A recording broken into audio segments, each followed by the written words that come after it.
one of the most beautiful instruments in the world is the bamboo flute, the bansuri. It's really a simple piece of wood with a few holes, but in the hands of Hariprasad Chaurasia, it became something divine. And we are celebrating his birthday today by sharing an interview with Pandit Hariprasad Chaurasia, who is turning 88 today. A few years back, we think it was 2018, his senior disciple Jay Gandhi and I, David Ellenbogen, this is NYC Radio Live, by the way, we met up in Bombay, Mumbai, India, and we made our way to the great maestro's house, and we recorded this really sweet interview with him. So we are going to be playing that, and then another part of the celebration is 12 hours of music being broadcast on WKCR from 6 a.m. to 6 p.m.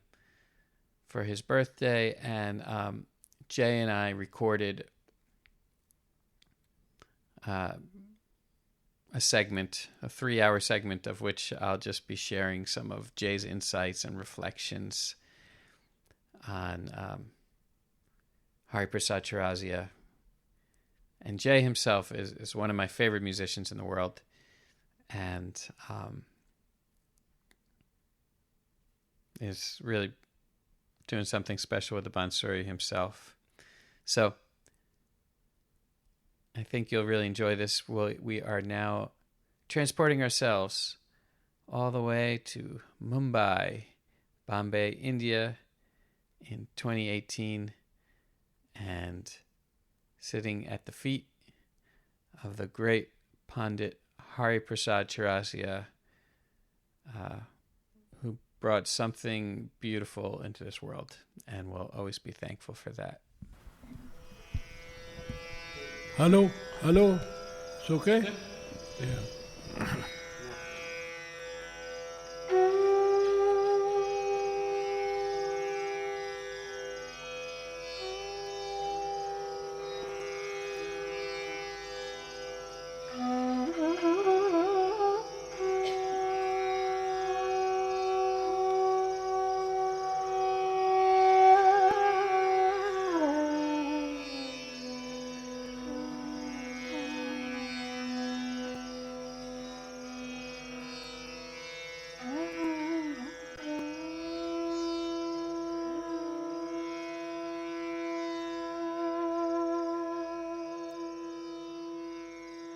You feeling good? We should start?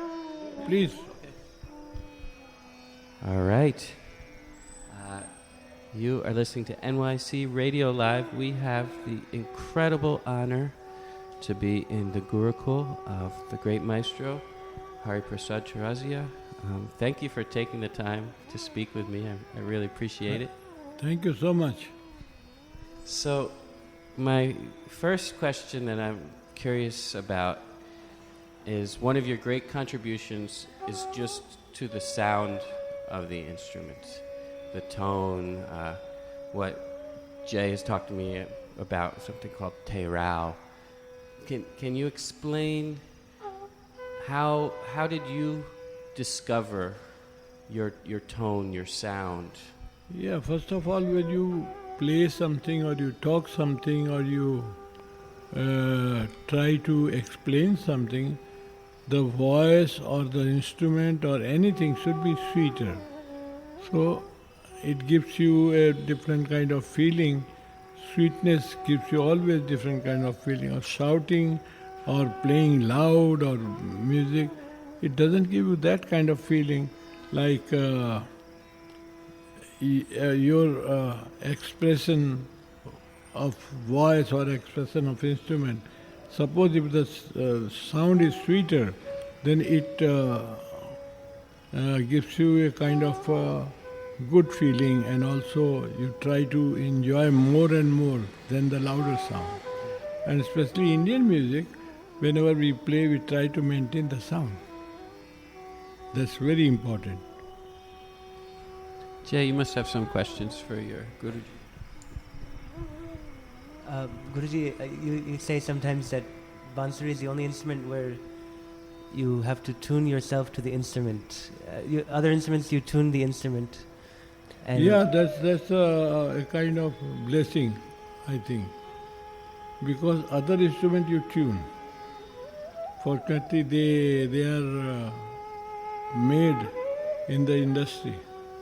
But here, bamboo flute, you have to make yourself according to your blowing, according to your finger, according to your mood. You make yourself. Now, once you make the flute and you are happy with that, then you don't want to tune, and you will not allow anybody to tune that. Because you tune yourself with your instrument. That's the exception with bamboo flute players. And once you tune yourself, then it doesn't go out of tune. Whether you are outside the theatre or inside the theatre, the tuning will be the same. That's the beauty of the bamboo flute. And if musicians they try to understand, it is so difficult to tune yourself. Tuning instrument is okay. Any instrument you can tune and the child will come and just put the hand at it is tuneful. But here, nobody can blow tuneful bamboo flute. and when you first start alap, and that first sa, that's also a tuning to the spirit of the emotion of the rag, no? Or, Yeah. So, what is that process like? Every note has got a very special effect.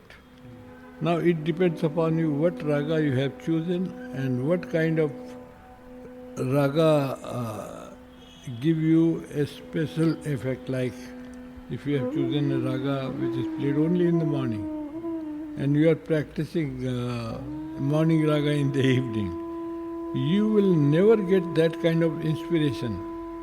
When you are playing early morning, you will be enjoying yourself the notes and how to put the notes, morning raga notes. The same note you put in the evening, you will find that you are enjoying in the evening, but the same sound if you play the same sound in the same expression, you will never enjoy in the morning.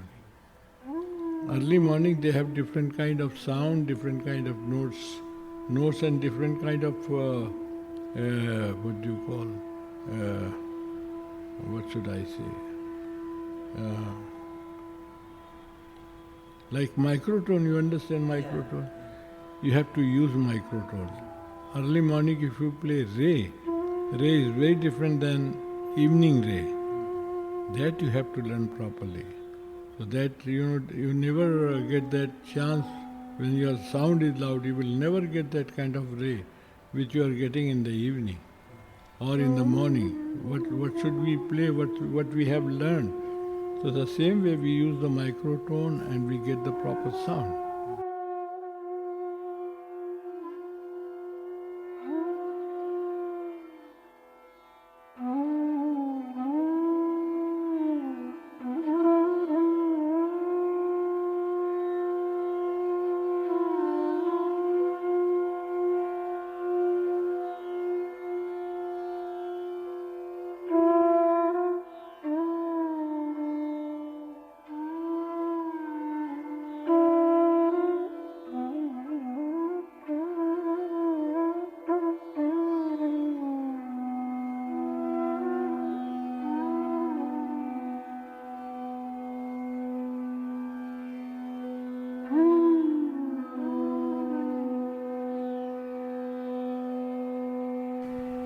Melody, it depends upon your teacher also. Like my Guru Ma, he was mentioning about my Guru Ma. She was not a flute player, but I wanted to follow her music because I loved her music. And when I wanted to follow her music, it became totally sound became different. And feel became different, and the phrases became very different from other flute players. And I started playing because my gharana is also, they belong to Dhrupad gharana. That's, very traditional gharana. So I started playing alap, long alap, which is also difficult to blow, long note. And so a half an hour or 45 minutes or 1 hour just alap, you will feel so tired. Then how to enjoy with rhythm the compositions. That's also a part of music and very important for the listeners because they enjoy more rhythmic pattern. Outside India I am talking. Here they enjoy alap also. So I changed my teacher and I tried to learn properly how they make music beautiful and how can I copy them with my flute, without the strings. Unfortunately, we don't have, this is the only instrument we don't have the string. So how to make those sounds and my sound and flute sound, it is so difficult. Still I am trying, but I am still learning. And I am trying to get proper feel of what I like to play. When we listen to you playing even the same rag 5 times, 10 times, every time it's different. Yeah. So it feels like you're accessing a space of spontaneity, like you're exploring yourself. Yeah. What happened, you see, when we are playing a raga in a day 4 times, every time becomes different because the time, the place, or the people who are sitting in front of you, or you are teaching to someone. So it becomes very different. The same thing you cannot play. If you try to play also, you cannot. Because when you are teaching, you have different mood. When you are playing for senior students, you have different mood. When you are playing for music lovers, they are just music lovers, they are not musicians. So you have to convince them, my music is beautiful. So how to make them, how to convince them. And sometimes you are playing in the school for children. And the same raga what you have played for senior students. So how to make children happy? That you have to care. And if you care for music lovers, then they care so much about the artist. Wow.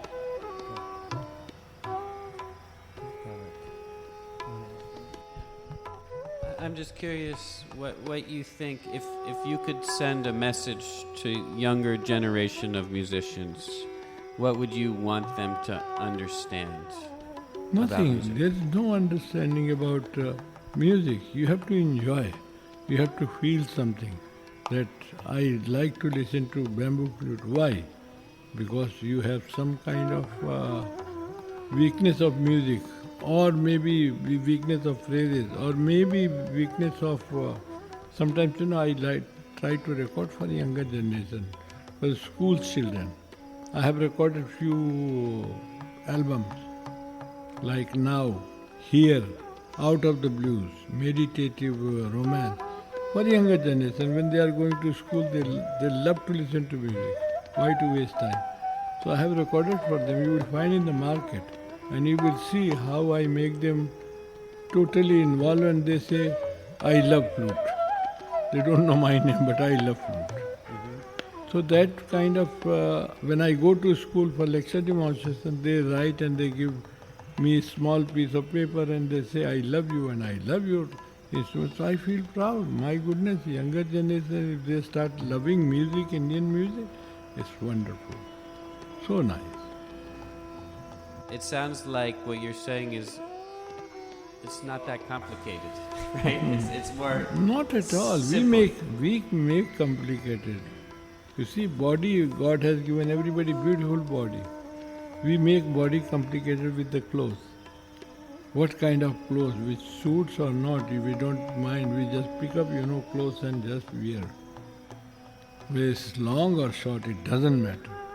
But if you care also, then people, they start watching you a little bit. What kind of clothes you are, who had made this, who had designed this. And if you don't try, then nobody bothers about it. Go to hell. Why they bother?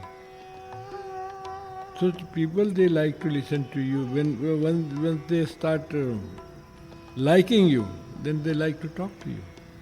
Then they like to ask your name. And they become more closer. Because you have already attracted and they want closer to you. Even children, young children. So if you take care of sound instead of music, then you will be always failure. Musically. Sound-wise, yeah, very loud sound. But, and especially Indian music is very soft, very nice, very soothing. People, they doing yoga, listening only Indian music. But if drums are there, and then they will never enjoy yoga, neither yoga nor music. So why they try to listen Indian music? Because they want to go to trance. So they just start playing Indian music and sitting for hour and hour and enjoying yoga or thinking about or writing about or whatever. Do you think that music could make someone a better person? Of course. Music can make anything better, not person. The environment, suppose it's sunny, very hot, but if you play good music, you will never feel that it's sunny or it's humid and this. You don't have any worries, then you forget about the worries. Music is such a thing. Nowadays, people, they are trying to make music so special, especially outside India. They are talking and they start making music as a music therapy. Can you believe one of my friends who came from Harvard, he said, we need a person like you just to go and lecture in the medical department. So how to make beautiful with the person who is suffering since childhood and he is not getting proper medicine. Can we do some music instead of medicine, just musical sound? So I am asking you, what do you think about the sound, loud sound for the person or soft sound? To make him happy, to make him calm and quiet and enjoying music? Well, soft sound is the sound of a mother. Yes. Yes. When she is feeding the child, she also singing very soft in the ear of child. And then the child enjoys so much. They sleep quietly and while feeding, they're taking milk from mother's this thing and they sleep properly.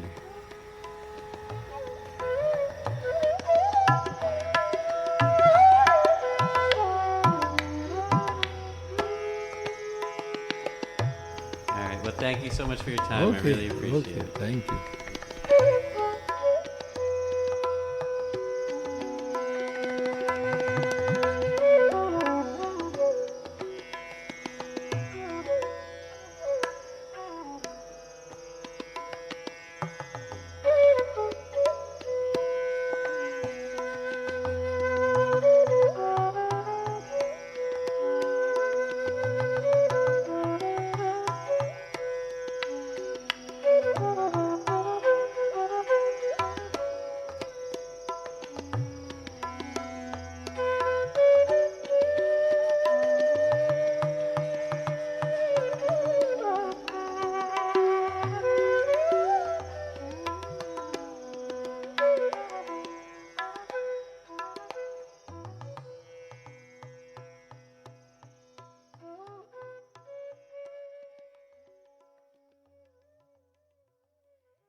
So, what a great vibe. I mean, you can really feel his energy, right? Like you get his vibe. Totally. So, when I look back at that and interview, I didn't know as much about him as I knew now. Especially, I regret not asking more about his studies with Aparna Devi. Annapurna Devi ji, yeah. Mm-hmm.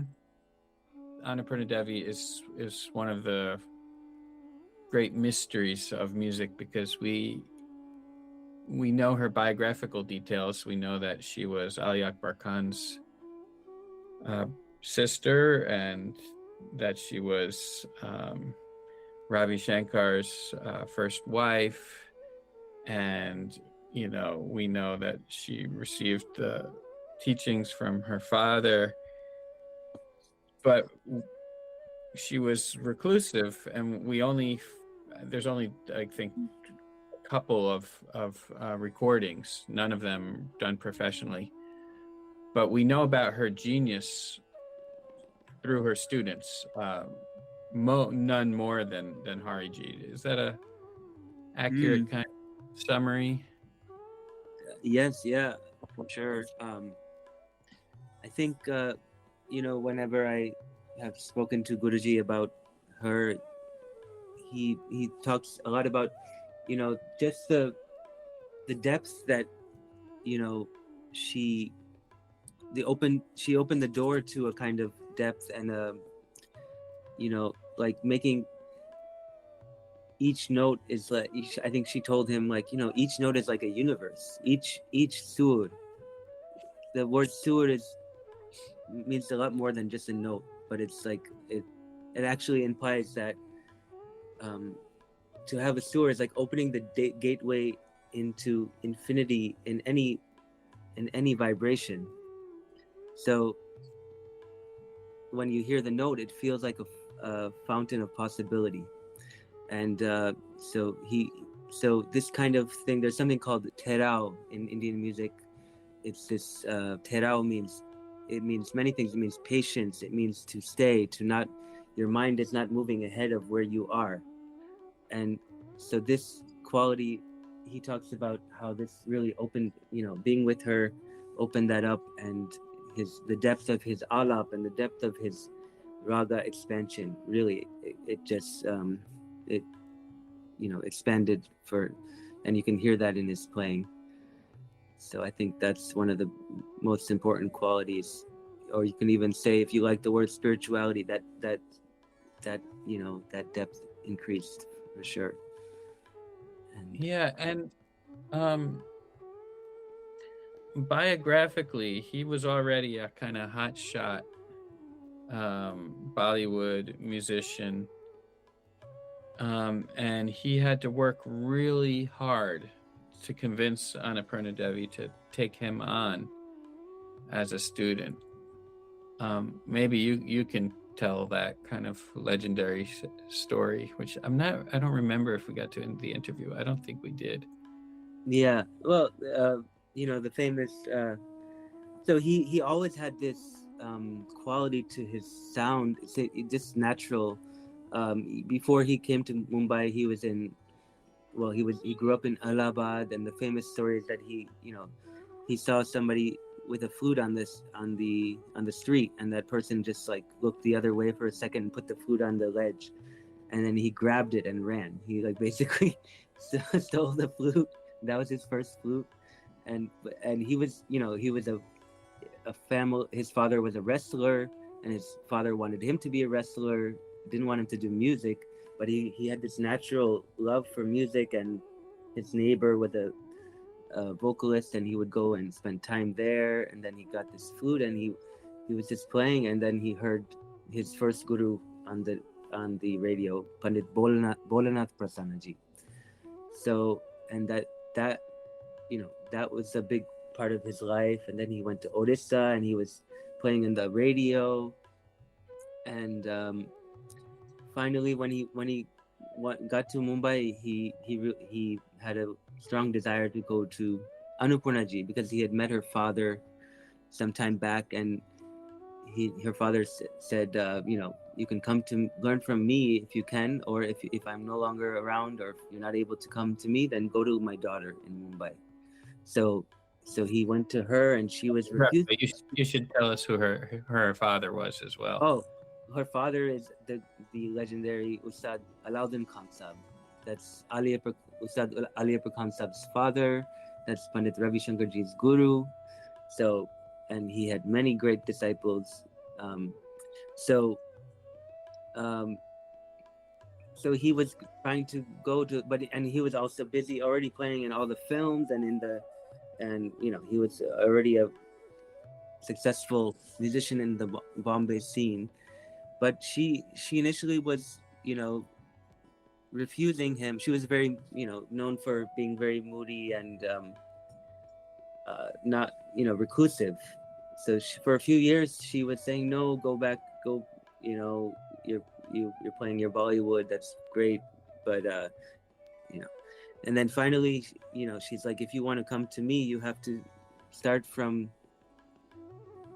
scratch. You have to show me that you're going to start from scratch. So he went and he basically switched from playing right-handed to left-handed in like a few months.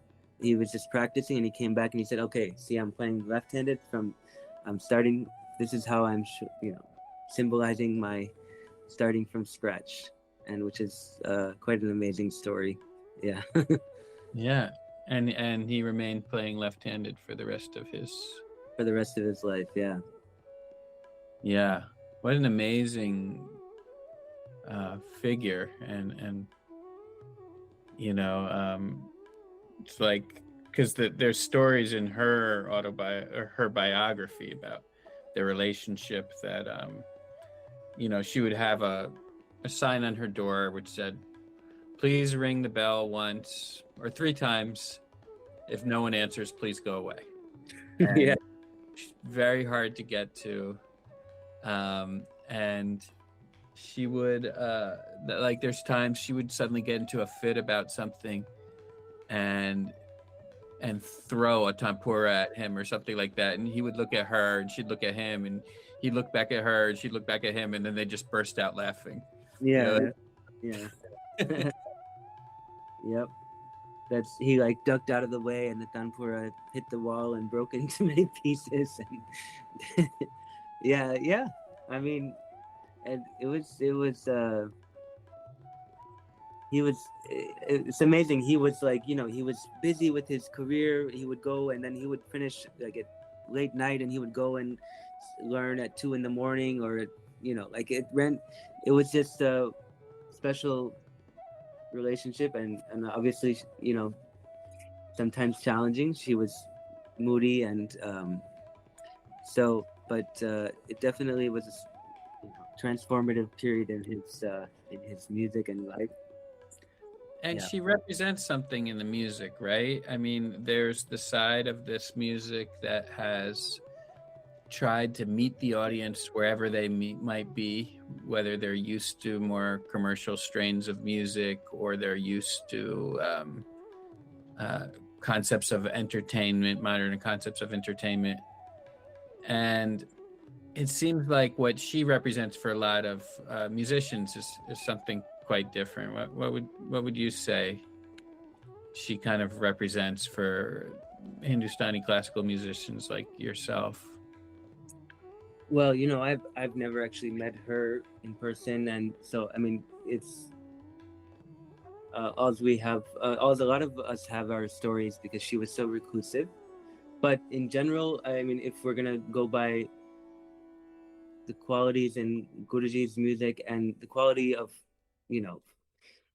her father and his disciples, in like that, we have Aliyapur Khan Sahib and Ravi Shankar Ji and Pandit Nikhil Banerjee, and so there's this quality of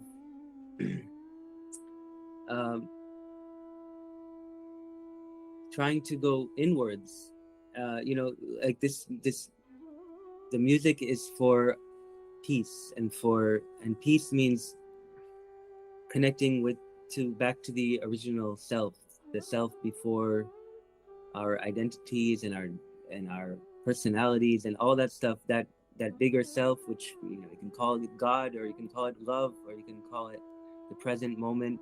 I mean, they're all synonymous. And in that way, it's very much core to this.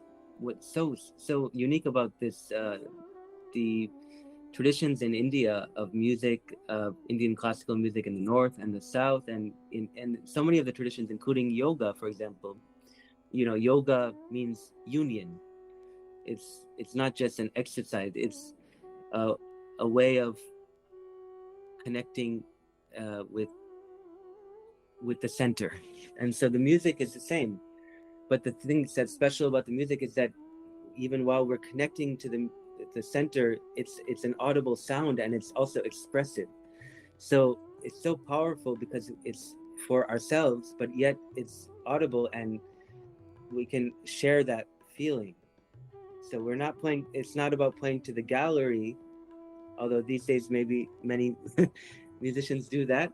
But I think the core of the music is about this inward journey that can be felt by all who hear.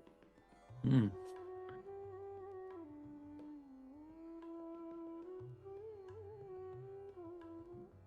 What did he bring to the fore that hadn't quite been achieved on the instrument until he came along?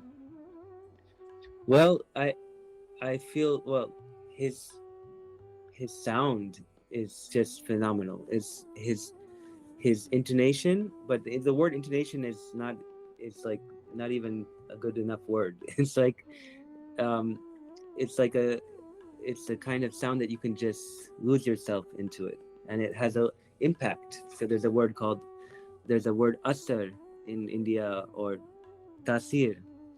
There's a, when you hear Miles play a note, Miles Davis, or like a great any great artist, you feel it in your heart, not just in your mind. So he connected with this, almost like the spirit of this piece of bamboo that and each flute that he picks up, he connects with the spirit, and it just feels so expressive. And so that's one thing. And then his sense of time, his feel, and the depth of his expression. His alaps also are very he used to say that when I play the alap, it's just for my own, to please my own heart, to get that peace. And you can really feel that. So that actually the next piece we're going to hear is in rag, just an alap, 20-minute alap in rag Kidwani. And you can really feel that quality. And also there's also a very universal quality to his music that's kind of, and I feel that you feel this with any great artist. Their art almost transcends culture and genre. So you can feel that you'll be able to hear that in the next piece. And sometimes you can even hear some strains of influence from outside of India. So really, it's really special. Those were the words of Jay Gandhi, an unbelievable bansuri player and senior disciple of Hariprasad Chaurasia. We're celebrating his 88th birthday today. Thanks to him for participating in the interview and celebrating with our 12-hour broadcast on WKCR today. And thanks to you for listening. Take care.